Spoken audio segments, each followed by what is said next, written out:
Sperma terdiri dari 3 bagian, yaitu bagian kepala, leher, dan ekor.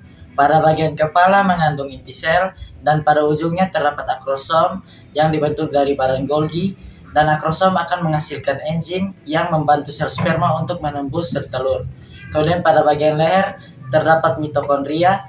Nah, mitokondria sebagai tempat berlangsungnya oksidasi sel, dan mitokondria akan memberikan energi kepada sel sperma agar sel sperma dapat bergerak aktif. Kemudian pada bagian ekor, nah ekor sebagai alat gerak sperma untuk mencapai ovum.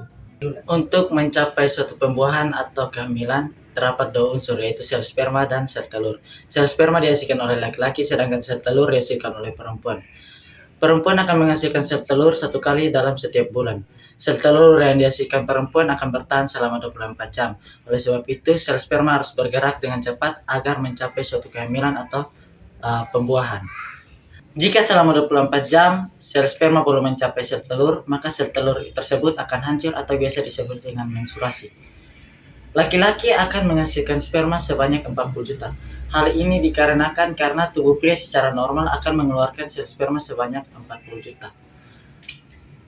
Walaupun sel sperma yang dihasilkan sebanyak 40 juta, namun satu saja sel sperma yang dapat menembus sel telur. Nah, ini adalah proses pembuahan atau proses mencapai suatu kehamilan. Perkembangan embrio terdiri dari 3 tahap, yakni trimester pertama, trimester kedua, dan trimester ketiga. Trimester pertama meliputi masa kehamilan pada bulan pertama hingga bulan ketiga. Trimester kedua sendiri terdiri dari masa kehamilan pada bulan keempat hingga bulan keenam. Dan pada trimester ketiga, yakni masa kehamilan pada bulan ketujuh hingga bulan ke-9. Pada bulan pertama, biasanya para ibu belum merasakan adanya janin di dalam rahim mereka. Pada minggu pertama, belum adanya embrio yang terbentuk. Pada minggu yang kedua, para ibu mengalami ovulasi, yakni lepasnya sel telur yang sudah matang ke tuba falopi dan siap dibuahi oleh sel sperma. Pada minggu ketiga, embrio sudah terbentuk oleh blastokista yang merupakan hasil pertemuan sel telur dan sel sperma, dan siap melakukan perjalanan dari tuba falopi menuju dinding rahim. Pada minggu keempat, terjadinya penempelan embrio pada dinding rahim, sehingga embrio ini akan terbagi menjadi 3 lapisan, yakni ektoderm, endoderm, dan mesoderm. Pada bulan kedua, embrio dalam kandungan telah berukuran sebesar biji jeruk dan terus bertumbuh dengan cepat. Selain itu, pada bulan ini, organ-organ seperti otak, jantung, pembuluh darah, ginjal, hati, paru-paru, telinga, mata, dan mulut sudah mulai terbentuk. Pada bulan ketiga, merupakan bulan yang dimana embrio menjadi fetus atau janin. Dan pada bulan ini juga, janin pun bertambah besar dan ukurannya kurang lebih seperti buah zaitun. Otot dan tulang mulai terbentuk, dan pada bulan ini, jenis kelamin dari sang calon bayi sudah bisa ditentukan dikarenakan pada bulan ketiga, janin sudah memproduksi hormon testosteron bagi laki-laki dan indung telur bagi perempuan. Tapi sayangnya, belum bisa terdeteksi dengan teknologi USG dikarenakan masih terlalu dini. Selain itu, organ seperti tangan, kaki, kuku tangan, dan kuku kaki juga mulai terbentuk. Pada bulan keempat, leher sang calon bayi sudah mulai memanjang dan kepalanya sudah mulai tegak. Lalu, kulit dan rambut halus pun mulai terbentuk. Selain itu, beberapa organ seperti usus, telinga, sudah berpindah pada tempat yang lebih permanen, serta bibir dan telinga sudah lebih berkembang. Pada bulan ini juga, janin juga bisa bergerak lebih terarah, lalu mendengar suara sang ibu berbicara, dan memberikan reaksi terhadap cahaya, yakni berpaling. Pada bulan kelima, calon bayi sudah lebih aktif dalam bergerak, seperti menendang, meninju, dan berputar, sehingga sang ibu bisa merasakan pergerakan dari sang buah hati. Terdapat juga lemak atau vernix caseosa yang berfungsi untuk melindungi kulit sang bayi dari cairan ketuban, dan pada bulan ini juga, sang janin juga sudah bisa merasakan makanan dari sang ibu. Selain itu, janin juga memiliki kumpulan sidik jari, dan panca indera dari sang janin pun sudah mulai berkembang. Pada bulan ke-6, kelopak mata dari sang bayi sudah mulai terbuka, dan gerakan tubuhnya sudah lebih stabil. Lalu, sang bayi sudah memiliki sumsum tulang belakang, sehingga mampu menghasilkan sel darah merah. Genggaman dari sang bayi pun sudah sangat kuat dan bisa menyentuh bagian telinga dan tali pusat. Selain itu, paru-parunya sudah lebih berkembang dengan sempurna, tapi tidak cukup baik apabila di luar rahim. Pada bulan ke-7, sang bayi sudah mulai bisa mengedip, tidur, dan bermimpi. Pada bulan ini juga, sang bayi akan menumpuk banyak lemak di tubuhnya, guna kulitnya tidak terlalu keriput. Mungkin bagi sang janin, rahim ibu akan terkesan lebih sempit, sehingga sang ibu akan merasakan tendangan dan sikutan dari sang bayi. Dan otak dari sang bayi sudah mulai tumbuh pesat dan membuat sambungan antara sel saraf atau neuron semakin banyak dan kompleks agar ia siap mempelajari hal-hal baru ke depannya. Pada bulan ke-8, sang janin sudah mulai berlatih untuk bertahan hidup di luar rahim ibunya. Misalnya dengan melakukan gerakan menghisap, menelan, bernafas, dan menendang. Lalu, antibodi dari sang ibu mulai mengalir kepada janinnya melalui tali pusatnya. Antibodi ini berfungsi untuk melindungi dari berbagai virus penyakit. Dan pada akhir minggu di bulan ke-8, posisi sang janin, kepalanya sudah berada di bawah. Atau jika bokongnya masih di bawah, maka mungkin janin akan berputar sebentar lagi. Pada bulan ke-9, sistem peredaran darah, otot, dan tulang dari sang janin sudah matang untuk kehidupan di luar rahim ibunya. Tapi, sistem pencernaannya belum siap karena ia masih mendapatkan suplai nutrisi dari ibunya melalui tali pusatnya. Selain itu, sang janin terus meluruhkan lanugo atau rambut halus dan vernix caseosa atau lapisan lemak di kulitnya, dan terus menimbun lemak di dalam tubuhnya. Pada minggu ke-39, kepala sang janin sudah turun ke rongga panggul ibunya. Dan pada minggu ke-40, sang janin pun keluar dari rahim ibunya.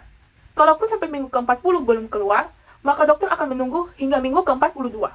Di sini saya akan menjelaskan proses menjaga kehamilan atau menjaga kandungan. Yang pertama yang harus sang ibu lakukan adalah mengonsumsi vitamin kehamilan secara rutin. Biasanya dokter menganjurkan untuk mengonsumsi vitamin yang mengandung asam folat, kalsium, zat besi, dan suplemen kehamilan lainnya. Yang kedua, perbanyak minum air putih. Disarankan 8-10 gelas per hari. Itu juga bagus untuk mencegah sembelit, wasir, dan infeksi saluran kemih pada saat mengandung. Yang ketiga, lakukan olahraga ringan yang bertujuan untuk menjaga kesehatan sang ibu dan buah hati di dalamnya.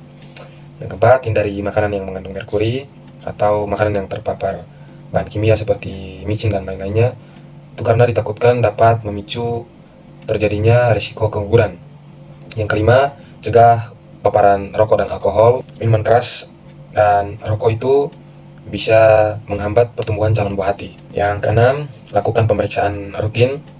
Pemeriksaan kehamilan itu perlu dilakukan minimal 4 kali selama masa kehamilan, yaitu 1 kali pemeriksaan pada trimester pertama, 1 kali pemeriksaan pada trimester kedua, dan 2 kali pemeriksaan pada trimester ketiga. Selanjutnya yang terakhir, hindari aktivitas berat. Ibu hamil perlu menghindari aktivitas berat, terutama di trimester awal. Mual, muntah, dan rasa kantuk berlebihan umum terjadi di masa-masa kehamilan.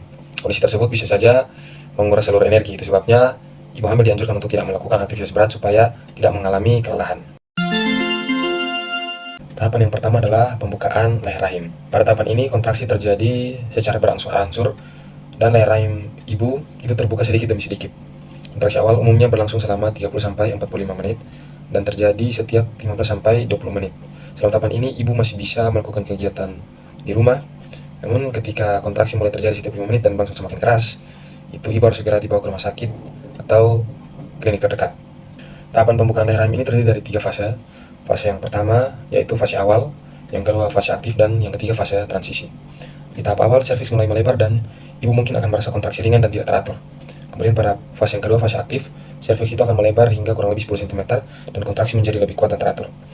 Di fase yang ketiga, fase terakhir atau fase transisi, kontraksi mulai terasa sangat intens dan menyakitkan, di mana jaraknya berdekatan dan dapat langsung terjadi selama 60 hingga 90 detik. Tahapan yang kedua adalah tahapan mengenjan atau melahirkan bayi. Tahapan kedua ini adalah proses untuk mengeluarkan bayi dari perut ibu. Tahapan ini berlangsung dari beberapa menit hingga 1 jam atau lebih. Bahkan untuk ibu yang baru pertama kali melahirkan, itu bisa memakan waktu lebih lama. Kemudian pada saat mengenjan, sang ibu juga tidak disarankan untuk memejamkan mata agar pembuluh darah di sekitar mata tidak pecah. Selain itu, ibu juga tidak disarankan untuk mengangkat panggul pada saat mengenjan karena dikhawatirkan dapat terjadi robekan lebar pada perineum atau jalan lahir. Ibu cukup mengatur napas dan mengenjan mengikuti irama dorongan yang datang. Yang terakhir adalah tahapan pengeluaran plasenta. Dalam tahapan ini, dokter atau bidan itu biasanya memberikan suntikan yang dapat memancing kontraksi. Namun kontraksi ini tidak lagi ditujukan untuk mengeluarkan sang bayi, karena sang bayi yang tadi di tahap sebelumnya sudah keluar. Namun dorongan kontraksi kali ini dilakukan untuk mengeluarkan plasenta. Kontraksi yang terjadi pada saat tahapan ini tidak sekuat kontraksi yang terjadi pada saat si kecil lahir. Namun proses persalinan normal itu biasanya hanya tidak berhenti sampai di situ. Jika robekan perineum selama proses persalinan ternyata cukup lebar, dokter atau bidan akan memberikan jahitan dengan persetujuan sang ibu. Namun, apakah kalian tahu bagaimana caranya untuk menjaga kesehatan reproduksi? Yang pertama, gunakanlah handuk yang lembut, kering, dan bersih. Handuk yang kalian pakai itu akan digunakan setiap harinya gitu loh, untuk membersihkan dan untuk mengeringkan area-area sensitif kita. Jadi, gunakanlah handuk yang tidak lembab dan tidak berbau. Kedua, gunakanlah pakaian dalam yang mudah untuk menyerap keringat. Kita perlu dengan sangat untuk memperhatikan bahan dari pakaian dalam, apalagi yang akan dipakai sehari-hari gitu. Yang ketiga, pakaian dalam wajib diganti minimal 2 kali sehari, karena jika tidak, bakteri dengan mudah akan menginfeksi daerah sensitif kita. Lalu yang terakhir ada pelaksanaan vaksin HPV. Vaksin HPV merupakan jenis vaksin yang berfungsi untuk melindungi dan menjaga tubuh dari infeksi virus HPV ataupun Human Papillomavirus, di mana virus HPV ini menjadi penyebab dari penyakit kulit kelamin serta kanker pada organ genital, seperti kanker serviks dan juga kanker penis.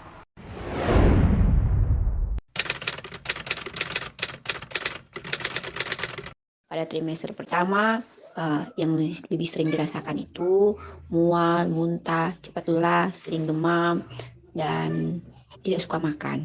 Pada trimester kedua mengalami kenaikan berat badan yang cukup drastis karena pola makannya kan berubah.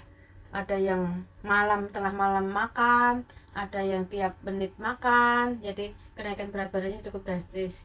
Nafsu makannya juga meningkat, terus sering mengalami sakit di perut bagian bawah. Kadang mama sering merasa kelelahan, mungkin karena mama juga bekerja dari pagi di kantor, terus pulang lagi ke rumah, jadi itu mungkin itu karena melakukan pekerjaan, jadi mama sering merasa kelelahan. Dan kadang juga mama sering, yang orang bilang itu ngidam, itu tuh kadang menginginkan, ada satu rasa yang mama sering, yang pada umumnya bukan cuma mama saja ya, kadang beberapa ibu hamil itu kadang kita merasa kepingin sekali, baik itu berupa makanan, minuman, atau sesuatu apapun yang itu kita rasa harus segera untuk memiliki itu, dan kalau makanan dan minuman kita harus segera menikmati itu. Hal ini dapat terjadi dikarenakan pada trimester pertama, para ibu akan sering mengalami keluhan pusing, mual, dan tidak nafsu makan.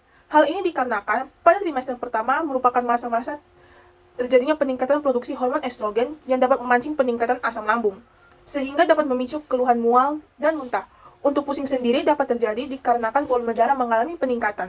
Pada trimester kedua, para ibu bakal sering mengalami sakit perut di bagian bawah. Hal ini dikarenakan pada saat rahim semakin membesar, maka tekanan yang diberikan pada otot dan ligamen pun akan semakin besar, dan itu akan memberikan efek nyeri pada perut bagian bawah. Untuk berat badan akan semakin bertambah, dikarenakan calon bayi di dalam rahim pun akan mengalami pertumbuhan. Dan untuk kenaikan nafsu makan, itu dikarenakan sang calon bayi juga memerlukan nutrisi makanan. Pada trimester ketiga, biasanya para ibu akan mengalami kakinya bengkak. Hal ini dikarenakan terjadinya peningkatan hormon, sehingga terjadinya penumpukan cairan dalam tubuhnya. Selain itu, tulang punggung akan terasa lebih sakit, dikarenakan tubuh mengalami perubahan untuk persiapan persalinan, sehingga ini memicu ketegangan pada sendi punggung bawah dan pinggul. Yang pertama, nyeri yang sangat hebat, nyeri pinggang, kaki bengkak, kemudian saya juga pernah merasakan air ketuban merembes. Nah, saat-saat yang paling saya ingat pada saat mau melahirkan itu adalah nyeri. Gejalanya itu pada waktu mau melahiran itu tuh biasanya pusing, tidak nafsu makan, terkadang ya mau makan, kadang tidak mau makan, terus nyeri di pinggul, terus sering sakit hilang atau kontraksi begitu. Mungkin awal-awal masa kelahiran itu mama sering merasa pusing, terus juga kelelahan, mungkin karena baru melahirkan, jadi siklus tidur bayi juga belum stabil, kadang tidur malam, kadang tidurnya siang. Jadi itu yang membuat mama dan ibu-ibu lainnya pada umumnya yang baru melahirkan itu kadang merasa gejala itu, sering pusing dan kadang juga merasa kelelahan. Jika kita kaitkan dengan hasil wawancara, tentunya yang kita temui adalah mengalami sakit kepala. Menurut ahli dokter Kementerian Kesehatan berkata bahwa setelah melahirkan itu hormon estrogen dalam tubuh bisa menurun secara signifikan. Penurunan kadar hormon inilah yang dapat memicu terjadinya sakit kepala. Kecenderungan mengalami sakit kepala setelah melahirkan itu bisa diturunkan dalam keluarga. Namun jika ibu melahirkan memang sering mengalami sakit kepala, setelahnya ibu juga akan rentan untuk mengalami hal ini. Selain itu juga ada beberapa hal yang dapat memicu untuk terjadinya sakit kepala. Itu bisa karena kelelahan, kurang tidur, dehidrasi, terus efek samping obat bius, faktor lingkungan udara yang terlalu dingin, terus depresi pasca melahirkan dan lain-lain. Ada juga gejala yang ditimbulkan, yakni vagina mengeluarkan darah nifas. Setelah melahirkan, vagina akan mengeluarkan lokia atau darah nifas. Lokia terdiri dari darah, lendir, dan sisa plasenta, sekaligus lapisan jaringan rahim. Darah nifas ini awalnya kental berwarna merah tua, lalu encer berwarna merah muda kecoklatan, dan akhirnya berwarna kekuningan. Selain itu juga, gejala yang ditimbulkan adalah kaki bengkak dan nyeri. Saat hamil, tubuh menghasilkan lebih banyak darah dan cairan tubuh untuk mendukung pertumbuhan dan perkembangan janin. Akibatnya, bagian tubuh seperti tangan dan pergelangan kaki lebih mudah mengalami pembengkakan. Gejala ini atau keluhan ini terjadi beberapa hari atau minggu setelah melahirkan. Untuk mengatasinya, ibu disarankan untuk mengonsumsi makanan tinggi kalium, minum air putih yang cukup, dan rutin bergerak atau olahraga ringan. Pertama, kehamilan itu sesuatu yang menyenangkan. Kehamilan itu anugerah Allah, karena tidak semua orang bisa hamil. Dari janin selama kehamilan, jadi harus kita rawat, kita syukuri, dan proses melahirkan itu juga itu anugerah yang harus kita syukuri, karena kita sebagai ibu, sebagai wanita, itu adalah kodrat kita untuk melahirkan seorang anak. Jadi ini adalah anugerah yang sangat luar biasa yang harus mama dan juga keluarga bersyukur bahwa ini adalah anugerah Tuhan. Jadi anak yang Tuhan titipkan ini harus mama dan keluarga merawat itu dengan baik.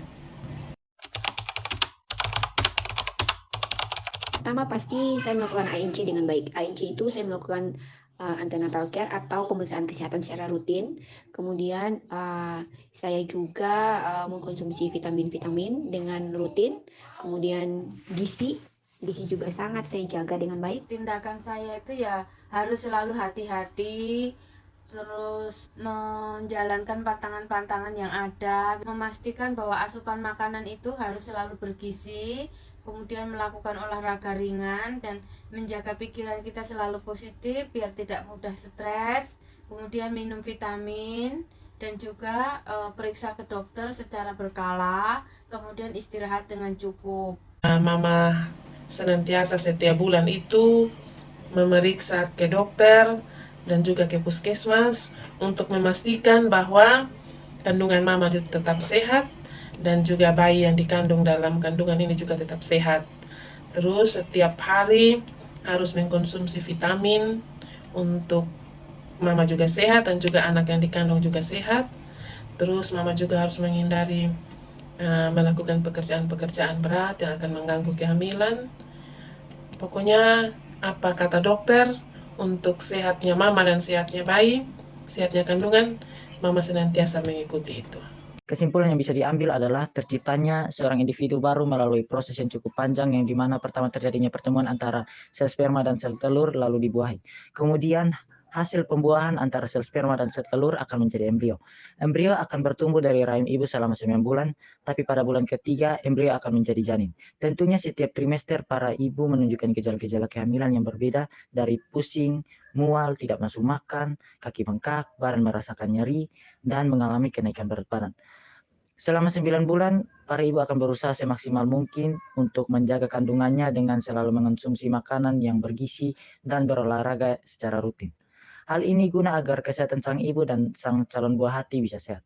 Selama 9 bulan mengandung, maka sang calon bayi pun akan lahir ke dunia, tapi para ibu juga akan berjuang untuk melawan rasa sakit. Tentunya dengan kelahiran sang buah hati merupakan suatu anugerah yang sangat indah bagi sang ibu, karena tidak semua ibu dapat melahirkan sang buah hati. Jadi pasti sang ibu selalu mengusahakan yang terbaik untuk sang buah hati. Kita sebagai remaja juga perlu menjaga kesehatan organ reproduksi dengan memastikan kebersihan organ reproduksi kita, mengonsumsi makanan yang bergizi, dan berolahraga yang rutin. Dalam Alkitab sudah sangat jelas bahwa hubungan suami istri hanya bisa dilakukan dalam pernikahan. 2 Korintus 6 ayat 14. Dan apabila kita melanggarnya, maka itu sudah termasuk dalam perbuatan dosa. Selain itu, kita sebagai umat Kristen yang telah ditebus oleh Allah, sudah sepatutnya kita menjaga tubuh kita dengan baik, dikarenakan tubuh kita adalah bait Allah. 1 Korintus 6 ayat 19. Sehingga kita harus menjaganya. Oleh karena itu, hendaknya kita menjaga tubuh kita, karena tubuh kita sepenuhnya merupakan milik Allah, dan kita gunakan tubuh kita demi memuliakan nama Tuhan, dengan memenuhi mandatnya, yakni beranak cucu dan penuhi bumi. Kejadian 1 ayat 28. Dan kita sebagai anak-anaknya juga perlu untuk menjaga kekudusan pernikahan, yakni hanya terdiri dari satu pria dan satu wanita dalam hubungan pernikahan. Tindakan yang bisa dilakukan adalah dengan menjaga kondisi tubuh, terkhususnya bagian alat reproduksi, dalam kondisi yang bersih. Contohnya, memakai handuk yang tidak lembab, rutin mengganti dalaman, dan sebagainya. Lalu, kita juga bisa menerapkan pola hidup yang sehat, seperti olahraga yang teratur, dan mengonsumsi makanan yang bergizi. Lalu yang tidak kalah penting juga, menghindari aktivitas-aktivitas yang beresiko, of course, seperti pergaulan bebas dan melakukan hubungan intim secara sembarangan. Lalu, yang paling terakhir adalah serta selalu memiliki pandangan bahwa baik anak laki-laki ataupun perempuan merupakan pemberian Tuhan yang sangat baik.